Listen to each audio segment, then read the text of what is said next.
And remember, always reach for the stars, love your life, and follow your dreams.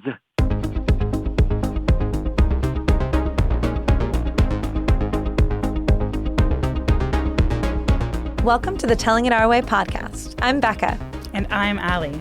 In this podcast, we bring you stories by disabled people about disabled people. Stories from the daily lives of self-advocates with intellectual and developmental disabilities. These are real people with complicated lives. They don't want your pity, and they don't exist to inspire you. This is not inspiration porn. Hey, Allie. So after taking a break, we are thrilled to be back in the studio. I know, and the studio here at WGTE looks amazing. It's been done up so nicely. Yes, I'm so excited to be back. And I'm also rocking this raspy voice today, so it should be easy for once to tell us apart. We have two stories to bring to everybody today, and so we'll try not to yap too much because I can't wait to get to these two stories about creativity.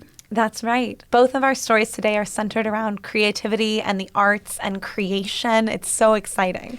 What's really great is that we have two different kinds of writers coming to us today. So we have somebody who's written their own musical, which I don't even know how you write a song, let alone a series of songs and make a narrative story out of them. Mm-hmm. And then we have somebody who's written not one, not two, but 3 books. That's right. And what's so hard is that we think that people with intellectual and developmental disabilities are not creators, right? That they're just consumers of creativity. And here we have 2 examples of people who are creating culture. They're cultural creators, cultural makers. Yeah, absolutely. So our first story is going to be about the performing arts. So I thought I'd bring you some statistics about disability in the performing arts. Are you ready for them? I'm ready. Oh, they're bad. So we have a real representation problem in media generally around disability. So, for example, GLAAD did a report that in 2021 to 2022, that television season, only 3.1% of season regulars or recurring characters on television had disabilities. And in film, it's actually even worse than that. And this is all disabilities, not thinking about intellectual developmental disabilities specifically. Yeah, that is actually even worse. So a disabled researcher, Dom Evans, did a report of all the television shows between 2020 and 2022, and that includes things like streaming as well as cable television. And by their count, only 4 characters had intellectual disabilities over that entire 2-year period. So do you mean that the characters had intellectual disabilities or the actors had intellectual disabilities? So that is the characters had intellectual disabilities. And so we have this big problem in television and film and theater where even when you get characters with disabilities, they're often played by non-disabled people. In fact, about 95% of all disabled characters are played by people pretending to be disabled. Right. That's how you win your Oscar, your Academy Award. That's right. And so because of that, we've had very few actors with disabilities or performers with disabilities win any kinds of acting awards. In fact, the first and only disabled person to ever win a Tony for acting on Broadway, that only happened in 2019. That was Ali Stroker. That's amazing. And James Martin in 2023, the Irish actor with Down syndrome, he became the first person with an intellectual disability to win an Oscar. And that's in 2023? That's right. That just happened. And that was because his film won. That wasn't a specific acting award even. So that remains a goal to reach. And the film is called The Irish Goodbye. That's correct. Yeah. It's a short film. It's very good. So those are the stats, right? And so what that boils down to me is that we don't just need more performers with disabilities. We need more stories by people with disabilities, which I think is a great segue into our first story. So first we have Eric here. Eric is an actor, he's a playwright, and he's an all-around creative who has spent the last several years writing an original musical. And so he's going to tell us about that process now.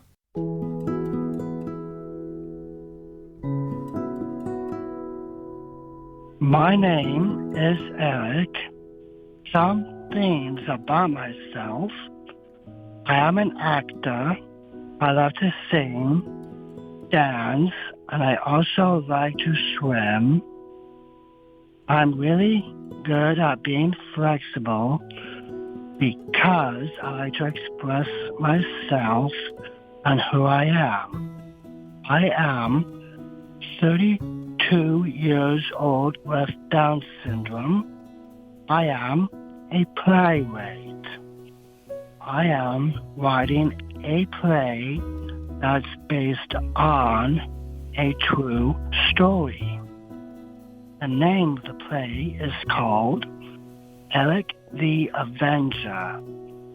It is a romance action adventure. It's about a man who transforms into an animal, a crow. His name is Eric the Handsome. He fights fair and he fights well. I created that name because it is a good name for the hero, which is me. It describes who he is, a hero who saves a beautiful princess. The play starts with the princess in an open field. She gets kidnapped. Then the king hires a young, strong hero, me, to save the princess. He sacrifices himself to make sure the princess lives. She knows that she loves him, and she thinks that he dies, but no. He transforms into a crow, and wherever she goes, he goes with her. The princess is named Marcine. Marcine is the middle name of my stepmom who passed away. I want to remember her by making a character with her name. The other characters are based on my other family members. The king is my dad, Steve. One of my cousins is the king's god. My other cousin, Austin Nunn, is the army, which are the bad guys. Sometimes good people can play bad. I write the dialogue. Every time you say a line, you have to pause. It's like a call and response. For an example, Marcine says, "How did you learn to fight like that?" And Eric says, "Ever since I was a boy, about 10 years old, I added new scenes with twists and turns." I wanted to write this play because I want to perform it in front of an audience. I want there to be a real set with a castle. I am a playwright, a director, and a choreographer. I have prop swords, and I will teach actors to fight. I want to show the audience we are these characters. They are based on real people. I am brave, like Eric the Handsome. My play makes me feel happy about myself. I love being on center stage in the spotlight and sharing it with everyone. I am proud. Now, I am going to perform a song I wrote for Eric the Avenger. It is a sad ballad that Marcine sings. It is after Eric the Handsome tells Marcine's father that he's completed his mission and done his best. And then she watches as he goes unconscious, and she thinks that he's dead. As she performs this song sadly, it's called Eric, My Love.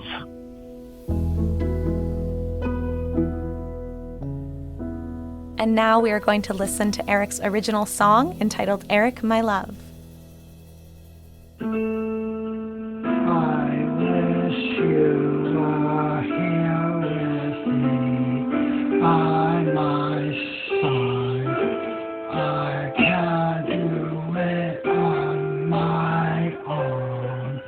Eric, you are my love because you are the white guy for me to marry. I pray for you, no matter where you go. You are my one and only love. That was such a great song, and it gives us a real understanding of what the musical would be like. For sure. I mean, I think that what I really love about Eric's musical is that he clearly is drawing some inspiration from, he mentions, from family members, from friends, but then he takes it in such a fantastical direction that I would really love to see this produced someday. Well, you know, I did a little research too, Becca. Of course. I know. And I was actually wondering about arts workers generally, so not just actors, though some of them are actors as well. And so thinking about the amount of people, this is according to the University of Minnesota, that we have about 5% of dancers and choreographers are disabled. About almost 6% of media, television, video, and motion picture camera operators are disabled. We are still not seeing arts careers as viable options for people with disabilities. And that's not even, I mean, that's just disabled as a big category.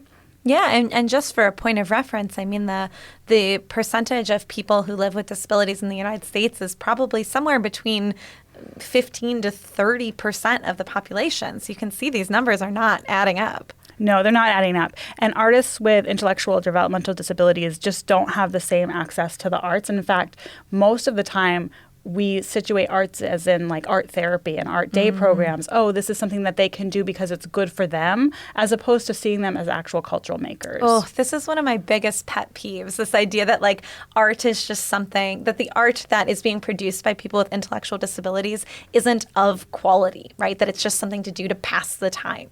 Because of that idea that people have, I think that puts artists with intellectual disabilities at a disadvantage to have their artwork taken seriously. Yeah, and I love how part of the disability rights movement in the 1970s and the 1980s really came about creating maker spaces. And we see some of the oldest maker spaces in San Francisco where the movement was really relevant and active, and that they're still going 50 years later. Yeah, art and performance have been such a big part of the disability rights movement. You know, I think, for example, about how disability justice is a concept that came out of an artistic performing arts collective. Yeah, called Sin's Invalid. Yes. If you have a chance to check out Sin's Invalid, you can find them online. Mm-hmm. Yeah, and I would highly suggest that you do. But I think it's time for another story, right? Definitely. We have Yahya's story next. Great. So Yahya is going to tell us about his process of writing his first book and how that kind of spurred something in him and how he's become quite a prolific author. He's going to talk about his process. And I hope that others will be able to take this as a way or a template to pursue your own creative writing. I'm Yahya. I live in Phoenix, Arizona. I'm 30 this year. I'll be turning 31 in about 6 months. My favorite things to do are listening to music and watching movies. I love the Beatles and nostalgic types of movies that I watch. Later this year, I'm working at Village Inn, which is hospitality work. I have autism. Autistic people can do anything. 2 years ago, I took a story writing class. Mom set me up for it thanks to Islamic workshops. We learned what it's like to write a story, the beginning, middle, and end. A famous storyteller told us what it's like to be a writer. The story writing class gave me an idea. I wanted to become the best bookseller. I went into Mom's room and told her I want to write a book. And Mom said, "It's midnight. Go back to sleep. We'll talk about it." Mom told me you have to have more pages, so I whipped my phone and started typing right away. My book number 1 is called Diaries of an Autistic Superfan. It is about how I became friends with the Wiggles all the way from down under. In 2002, I was nonverbal. Then I got to meet them. Then the Purple Wiggle asked, how old was I? I told them, and then I started talking. That's how my friendship with the Wiggles began. In October of that year, I took the story writing class. The Yellow Wiggle Emma announced her retirement. That gave me an idea. I wrote my book to save my memories. It took me a long time to write it, but I'm getting used to it. I had to remember where did I go, and when did I go, and what did I do. If I can remember, I asked my mom for help. My publisher's name is Deidre. She's a family friend. We met in restaurants to talk about my books. I do book signings at Barnes & Noble once a month. During the book signings, I have artwork about the Wiggles. I give business cards to people. I even gave away buttons. Last year, I became homesick, missing Milwaukee. I was feeling nervous about visiting a new country. It gave me an idea to write a poem. I wrote a book called Yahya's Homesick Poem. And I'm going back to Milwaukee this year to support and sign books from my relatives in Wisconsin and Minnesota, who I haven't seen in 2 years. On February 13th, my publisher showed us my first children's book, Yahya's Quest for the Wiggly Stage. That is my 3rd book, which just came out at the end of March. My Happiness Poetry will be out soon. It is about how I got to travel all over Greek islands for my dream vacation. I want to be one of the best storytellers. I want to tell everybody about my life. I want to help people. I want to talk to them about and help express their feelings. And remember, always reach for the stars, love your life, and follow your dreams. All right. Thank you, Yahya, for that story. And Allie, Yahya did tell me, he told me to remind you that if you haven't done so already, you need to purchase his book. I am planning to purchase his book. Where can I find his book? So all of his books are available on Amazon. If you look up Yahya Lutfi, that's his name, Lutfi. I was just going to ask you if you could spell that, Lutfi. I'm really excited to dig into Yahya's books, and especially the most recent poetry collection, too. Yeah, absolutely. I just got his homesick poems in the mail the other day, and it's really affecting, and I would highly encourage others to read it, too. Well, before we end, I want to thank our contributors, Eric and Yahya, and our associate producer, Connor Smenner, and our Telling It Our Way advisory board members, Jarita Fox, Quinn Thomas, and Gavin Daly. And special thanks to WGTE and to our producer, Chris Pfeiffer. To access transcripts for this show and any other show notes, please visit wgte.org/ourway. I'm Allie Day. And I'm Becca Monteleone, and you've been listening to Telling It Our Way. WGTE. Voices around us. WGTE is supported in part by the American Rescue Plan Act funds allocated by the City of Toledo and the Lucas County Commissioners and administered by the Arts Commission.